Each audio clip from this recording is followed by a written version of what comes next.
Why does your scanner show the P0342 engine code? What does it mean? P0342 is a diagnostic trouble code for camshaft position sensor A circuit low input.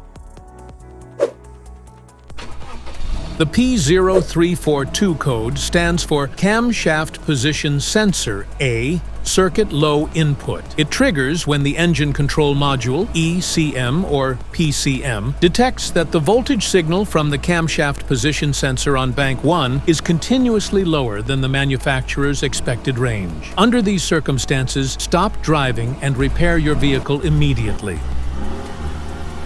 So, what causes this imbalance? Here are the most common culprits. This error can be caused by these possible faults in your vehicle. Faulty camshaft sensor, stretched timing chain or belt, wiring issues, debris, faulty PCM.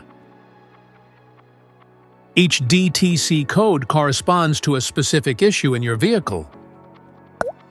This error code occurs in any OBD2 equipped vehicles, especially in those manufactured since 1996, and it is commonly found in vehicles like Ford, Honda, Chevrolet, Hyundai, and Nissan. If you want to fix this error code, let us know in the comments section. We will definitely make the video on your demand. If you like this video, don't forget to subscribe to our channel. Thanks for watching.